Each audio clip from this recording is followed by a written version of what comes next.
Alhamdulillah, alhamdulillahilladzi anzala as-sakinata fi qulubil mu'minin liyazdadu imanan ma'a imanihim. Asyhadu an la ilaha illallah wahdahu la syarika lah wa asyhadu anna Muhammadan abduhu wa rasuluh. Allahumma shalli wa sallim wa barik ala nabiyyina Muhammadin wa ala alihi wa sahbihi ajma'in, wa ba'd. Jemaah subuh yang dirahmati Allah, alhamdulillah, syukur pada Allah. Mudah-mudahan ibadah kita yang kita lakukan pagi hari ini mudah-mudahan mendapatkan ridha Allah Subhanahu wa taala dan dibalas oleh Allah dengan kebaikan. Salawat dan salam semoga tetap terlimpah kepada junjungan kita Nabi Muhammad sallallahu alaihi wasallam, keluarga beliau, sahabat-sahabat beliau, dan orang-orang yang senantiasa mendakwahkan risalah yang Allah turunkan kepada Nabi Muhammad SAW dan menjadi pedoman kita di dalam hidup. Jamaah sekalian, salah satu akhlakul karimah, sifat yang mulia yang telah dicontohkan oleh Rasulullah SAW, dicontoh oleh para sahabat dan orang-orang yang beriman dan bertakwa kepada Allah, adalah sifat pemaaf, mudah memaafkan kesalahan orang lain. Memaafkan kesalahan orang lain itu tidak mudah. Jadi kalau hati kita itu sudah pegel kepada orang, kadang-kadang untuk memaafkan itu tidak mudah. Dan itu dialami oleh semua orang. Jadi karena itu di dalam banyak ayat di dalam Quran itu, salah satu sifat orang yang bertakwa itu adalah mudah memaafkan. Walaupun kenyataannya memaafkan itu tidak mudah, tetapi bisa dilakukan. Di dalam surah Al-Imran misalnya Allah berfirman, alladzina yunfiquna fis sarra'i wad-dharra wal kadhibina al-ghaidha wal 'afina 'anil nas wallahu yuhibbul muhsinin. Yaitu orang-orang yang berinfak baik di waktu lapang maupun sempit, dan orang-orang yang menahan amarahnya dan memaafkan kesalahan orang lain, dan Allah mencintai orang yang berbuat kebaikan. Salah satu sifat yang disampaikan di dalam ayat ini, yaitu ayat ke-134 surat Al-Imran, adalah memaafkan kesalahan orang lain. Ini salah satu sifat yang disampaikan di dalam ayat ini. Wal 'afina 'anil nas, dimudah memaafkan atau memaafkan kesalahan orang lain. Ya. Dan juga di dalam ayat yang lain, yaitu surat Al-A'raf ayat 199, Allah berfirman, khudil afwa wa'mur bil 'urfi wa'rid 'anil jahilin. Jadilah orang yang pemaaf dan suruhlah orang mengerjakan yang ma'ruf, wa'rid 'anil jahilin, dan berpalinglah dari orang-orang yang jahil, orang-orang yang bodoh. Nah, ini juga disebutkan di sini khudil afwa. Jadi suruhlah atau maafkanlah atau jadilah orang yang pemaaf. Dan juga di dalam ayat-ayat yang lain, kalau kita cari banyak sekali, ya, banyak sekali ayat yang menyuruh kita untuk mudah memaafkan orang lain. Ya, dalam surat Asy-Syura juga begitu. Wa jazaa'u sayyi'ati sayyi'atan mithluha faman 'afa wa aslaha fa ajruhu 'ala Allah innahu la yuhibbudz zalimin. Balasan suatu keburukan adalah keburukan yang setimpal. Akan tetapi kata Allah, siapa yang memaafkan dan berbuat baik kepada orang yang berbuat jahat, maka pahalanya dari Allah. Nah, lagi-lagi ini adalah perbuatan memaafkan. Para jemaah sekalian, tentu yang kita contoh itu adalah Nabi dan orang-orang soleh. Di dalam kitab Al-Adabul Mufrad itu ditulis oleh Imam Al-Bukhari satu hadis yang menarik. Ya, ini saya bacakan hadisnya. Haddatsana Abdullah bin Abdul Wahhab qala haddatsana Khalid bin Harith qala haddatsana Syu'bah an Hisham bin Zaid an Anas. Ini hadis dari Anas. Yang dimaksud adalah Anas bin Malik. Anas bin Malik ini sahabat yang terakhir meninggal di antara sahabat-sahabat yang lain. Jadi Imam Bukhari itu pernah ketemu dengan Anas bin Malik. Karena pada waktu Nabi masih hidup, itu Anas bin Malik masih kecil. Ya, sehingga ini sahabat yang paling terakhir wafat, Anas bin Malik. Dari Anas menceritakan anna Yahudiyatan atatin Nabi sallallahu alaihi wasallam bisyatin masmumatin. Jadi pernah ada seorang Yahudi wanita, ya, Yahudi wanita itu datang kepada Nabi membawa seekor kambing muda. Saat itu anaknya kambing, ya, dihidangkan kepada Nabi, ya. Dan kambing itu sudah dibubui racun. Jadi Nabi mau diracun.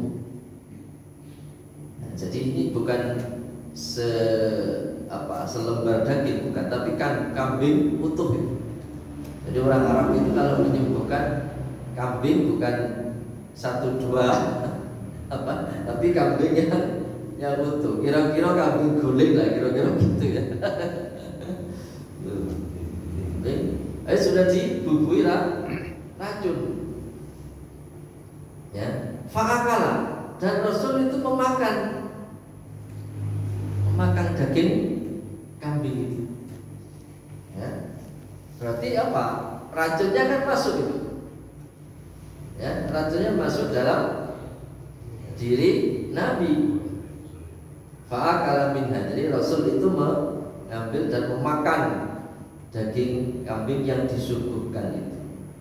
Ya. Di dalam riwayat yang lain, yaitu di dalam riwayat yang dikeluarkan oleh Al-Hakim di dalam kitab Al-Mustadrak, bahkan ada sahabat itu yang juga sudah ikut makan, mengambil. Namanya Bishr bin Barok. Bishr bin Barok ini sudah makan. Tapi ketika Nabi sudah makan, ya, Bishr bin Barok juga sudah makan, ternyata, ya, dikatakan di dalam hadisnya Al-Hakim itu bahwa daging kambing, ya, sebagian daging kambing itu berkata kepada Nabi. Nah, ini kan mukjizat, ya, berkata kepada Nabi bahwa di beberapa bagian kambing itu ada racunnya. Sehingga kemudian Nabi menahan sahabat yang lain untuk tidak makan. Kata Nabi itu, kufu aidiakum, tahan, jangan dimakan dulu. Padahal Nabi sudah memakan. Ya, juga sahabat yang bernama Bishr bin Barok. Nah, sehingga Nabi tahu bahwa daging yang disuguhkan itu beracun. Kemudian Nabi minta para sahabat itu untuk mencari wanita yang menyuguhkan tadi itu, ya. Faji'a biha. Kemudian wanita itu berhasil ditemukan, kemudian dibawa ke hadapan Nabi. Faqila, kemudian para sahabat bertanya kepada Nabi, atau Nabi ditanya, tentunya oleh para sahabat, ya. Ala naqtuluha. Sahabat ini sudah tidak santan ini. Ini kita bunuh saja Nabi, wanita ini. Kita bunuh saja. Jadi kok tega bener gitu ya, Nabi diracun gitu ya. Ya, jadi tidak serantan sudah sahabat itu, ya kita bunuh saja. Saking marahnya sahabat. Ya, kita tahu ya sahabat itu jangankan ini ya diracun Nabi terluka saja, kalau bisa jangan sampai. Jadi penjagaan sahabat kepada Nabi itu begitu luar biasa. Tetapi apa kata Nabi? Jangan dibunuh. Sudah diracun, ya. Nabi sudah diracun, racunnya sudah masuk itu. Ketika sahabat mau membunuh si wanita ini, Nabi mengatakan, nah jangan dibunuh. Ini Nabi ya. Jadi begitu lembutnya Nabi itu, begitu pemaafnya. Jadi kalau terhadap dirinya itu Nabi itu luar biasa. Ya. Saya kira dalam peristiwa yang lain ketika Nabi berdakwah ke Taif, ya gimana ya, dilempar batu sampai terluka ya, oleh istrinya Abu Jahal, dilumuri kotoran. Ya, tapi ketika sahabat mau ini tidak boleh sama Nabi. Nah, itu tergambar bagaimana Nabi itu maha orang yang pemaaf. Qala, kemudian Anas itu mengatakan, Anas bin Malik tadi itu yang meriwayatkan mengatakan, fama ziltu a'rifuha. Sungguh aku melihat racun itu ada di dalam tubuh Nabi, ya. Fila hawati Rasulullah sallallahu alaihi wasallam, dicetaknya Nabi, langit-langit ya, langit-langit mulut itu. Jadi setelah peristiwa itu, kadang-kadang Nabi itu sakit. Dan kalau sakit itu, langit-langit mulutnya itu beda warnanya. Ya kalau ini dampak racunnya itu. Kalau orang diracun itu gimana? Biru ya mungkin ya. Jadi itu kalau orang sehat itu langit-langit mulutnya warnanya itu merah. Tapi ini kadang-kadang Nabi sakit itu warnanya tidak merah. Ya itu akibat racunnya tadi. Nah, ada riwayat lain, ya. Apakah wanita itu dibunuh atau tidak?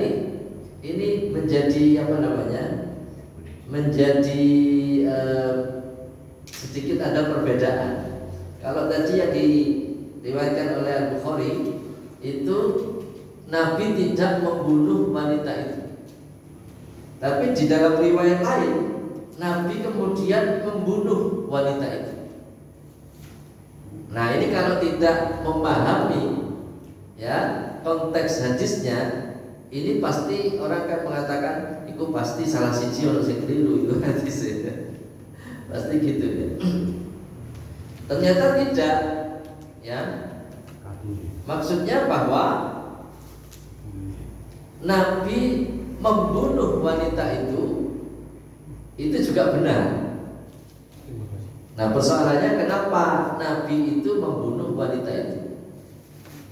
Ya karena tadi itu Bishr bin Barok ternyata meninggal setelah makan daging itu. Jadi beberapa hari ya Bishr bin Barok itu meninggal. Nah karena Bishr bin Barok ini meninggal, wanita yang meracun itu kan pembunuh artinya. maka pembunuh hukumannya dibunuh dalam Islam. Maka setelah peristiwa wanita itu dihadapkan kepada Nabi, Nabi tidak membunuhnya, ya. Sahabat ketika ingin membunuh, Nabi tidak membunuh. Tapi ketika Bishr bin Bara ini meninggal, Nabi menghukum wanita itu yang kemudian dibunuh, ya. Karena orang yang membunuh itu, ya pembunuh itu hukumannya kisos, dibunuh juga. Nah, sehingga Nabi membunuh itu bukan karena dirinya, tapi karena hukum. Nah, ini artinya apa? Orang yang salah itu juga harus dihukum. Tidak cukup minta maaf loh. Minta maaf, sudah selesai urusannya. Tidak. Ya, hukum harus ditegakkan. Nah, ini kita bisa memahami di sini. Kalau Nabi itu menyangkut dirinya, Nabi itu luar biasa itu. Tidak apa-apa itu, sabar itu Nabi. Tapi kalau sudah menyangkut orang lain, maka hukum itu harus ditegakkan. Maka kemudian si wanita ini di dalam riwayat yang lain dibunuh, ya, karena sahabat yang bernama Bishr bin Bara ini meninggal karena ikut makan daging. Dan Nabi tidak, karena dijaga oleh Allah, ya. Tetapi meskipun begitu, Nabi menanggung dampak racunnya itu sampai beliau wafat. Kadang-kadang Nabi itu sakit karena dampak racun itu. Bayangkan itu peristiwa itu pada masa penaklukan Khaybar, ini Yahudi Khaybar. Yahudi Khaybar itu kan ditaklukkan Nabi pada awal-awal dakwah. Ya, jadi Khaybar itu satu kampung merupakan Yahudi yang terkuat, ya, kabilah Yahudi yang terkuat. Jadi meskipun di kampung itu dia punya benteng, namanya benteng Khaybar. Nah, itu kaum muslimin harus mengepung beberapa hari, mengepung benteng Khaybar. Jadi kemudian bisa dikalahkan, dan si wanita ini kemudian menyuguhkan daging kambing itu ketika kaum muslimin mendapatkan kemenangan. Nah, itu ya.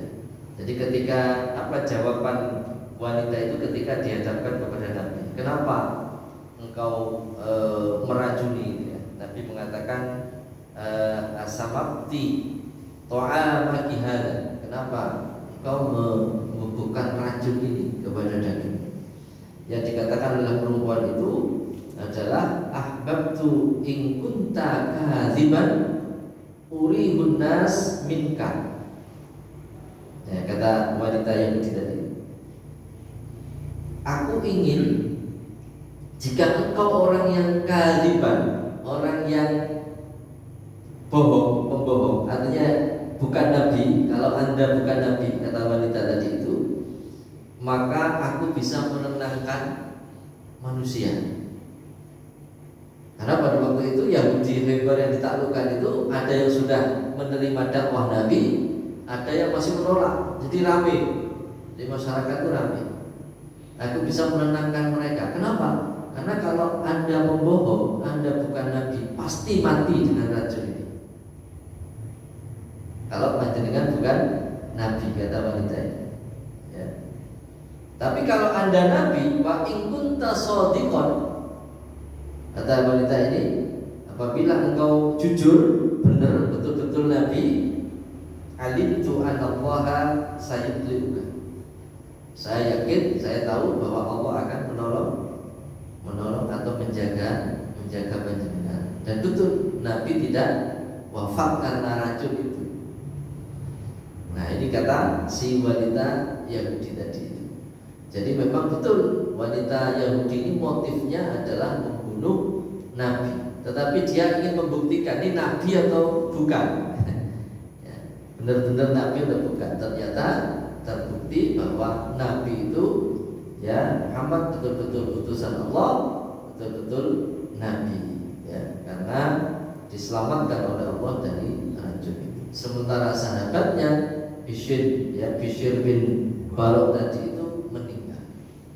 Nah, jadi ini dua hal yang berbeda, dan Nabi melakukan satu perbuatan yang tepat. Di satu sisi dia memaafkan si wanita Yahudi tadi itu, di satu sisi dia menjatuhkan hukuman kepada wanita itu karena telah membunuh seorang, yaitu membunuh sahabat. Ya, tindakan kriminal ini. Nah, tindakan kriminal itu tidak bisa dimaafkan, harus dijatuhkan hukuman. Sama seperti perempuan itu, al-Ghamidiyah itu, Ma'is itu, yang melakukan zina. Nah, zina ini di dalam Islam itu dipahami sebagai tindakan kriminal. Ya, tindakan kriminal. Sehingga ketika siapa Ma'is tadi yang berzina itu datang kepada Nabi, "Hai Nabi, saya melakukan perbuatan dosa apa? Zina." Oke, minta dihukum si wanita ini. Tohirni, kata wanita ini, sucikan aku. Karena kalau tidak, dia menanggung dosa di akhirat. Dosa zinanya dia tanggung di akhirat. Lebih baik dihukum di dunia. Lebih ringan ya, dihukum di dunia. Sehingga minta kepada Nabi, tohirni, sucikan aku, sudah melakukan perbuatan zina. Apa kata Nabi? Kamu hamil? Iya, hamil. Sudah, nanti aja kalau sudah melahirkan. Itu bukan berarti Nabi tidak menjatuhkan hukuman, tapi Nabi menunda, ya, menunda hukuman. Jadi perlu dipahami.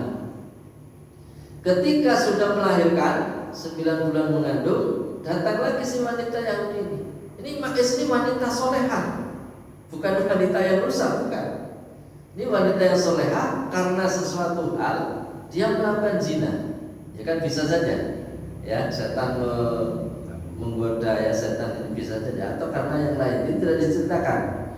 Tapi yang jelas bahwa Ma'is itu orang wanita yang solehah, tapi dia terjerumus, ya, ke perbuatan zina. Makanya ketika dia setelah melakukan itu, dia datang kepada Nabi itu, kalau bukan wanita solehah tidak mungkin, ya, itu datang kepada Nabi minta disucikan agar dia tidak menanggung dosa di akhirat. Oke, silakan sampai melahirkan. Setelah melahirkan datang lagi si wanita. Ya Rasulullah, tohirni, sucikan aku. Artinya tetapkan hukuman itu. Ditanya oleh Nabi, sudah lahir anakku? Sudah. Terus disusui sekarang? Iya. Ya sudah, susui lagi. Ya, kembali lagi sampai, ya, 2 tahun menyusui. Datang lagi si wanita itu kepada Nabi. Ya Rasulullah, tohirni. Baru Rasul itu menghukum. Itu bukan tidak dihukum, tapi dihukum. Dihukum perbuatan zinanya itu sampai si wanita ini meninggal. Nah, jadi perbuatan kriminal itu tidak cukup bertobat saja. Nah, ada sanksinya, ada hukumannya itu. Nah, jadi ada dosa-dosa itu yang bisa, ya, bisa hilang itu dengan hanya bertobat kepada Allah, hanya dengan lisan, ya. Tapi ada yang tidak cukup. Mekanisme tobatnya itu harus dihukum. Orang mencuri, misalnya korupsi, ya, orang korupsi tidak cukup bertobat. Saya sudah bertobat, saya sudah tidak korupsi, tidak cukup. Harus dihukum. Apa hukumannya? Ya sama dengan orang mencuri. Di dalam Islam kalau sudah sampai nisabnya, ya hukumannya potong tangan, ya, potong tangan di sini, ya, sampai sini. Jadi orang itu kalau itu diterapkan, itu orang itu bisa menilai, oh, ini bekas mencuri, ini bekas korupsi. Kalau sekarang tidak nampak itu, ya, orang sudah selesai korupsi bisa jabat lagi itu, ya. Bisa jabat lagi itu. Nah, orang sudah lupa itu dia habis korupsi atau enggak. Tapi kalau tangannya dipotong, tahu bahwa ini bekas korupor, ya. Ini bekas mencuri. Nah, begitu. Jadi itu Itu yang diterapkan Nabi. Jadi tidak cukup orang itu minta maaf kemudian selesai, hukuman harus dijatuhkan. Nah, karena seperti itulah maka kehidupan ini akan menjadi ya baik. Kalau orang-orang yang salah itu dimaafkan semua, ya karena sudah melakukan kejahatan, nah itu menjadi tidak baik masyarakatnya. Ya ada yang dimaafkan, ada yang tidak. Ya, jadi itu sudah kisah para sahabat itu banyak sekali. Bagaimana kisahnya Umar, ya. Kisahnya Umar ketika ada seorang yang salah, ya Umar sudah mau marah, mau dipukul sama Umar. Lalu orang itu menyampaikan, ya bukanlah orang yang bertakwa itu adalah orang yang pemaaf. Maka murung itu Umar. Umar itu murung, ya mau menghajar orang itu. Karena ingat itu. Nah, karena itu para jemaah sekalian, inilah Islam, ya. Jadi jadilah kita itu orang yang pemaaf, tapi juga orang yang berbuat kriminal itu juga harus dihukum, ya. Jadi tidak dibiarkan merajalela itu perbuatan-perbuatan kriminal, pembunuhan, perzinahan, pencurian, korupsi, ini adalah perbuatan kriminal dan orang harus dihukum karena itu, bukan dimaafkan. Saya kira ini yang bisa saya sampaikan, beberapa hadis Nabi dan juga ayat, mudah-mudahan bisa menyadarkan kita dan kita bisa bersikap terhadap persoalan-persoalan yang berkembang di tengah-tengah kehidupan kita. Wallahu a'lam bishawab. Assalamualaikum warahmatullahi wabarakatuh.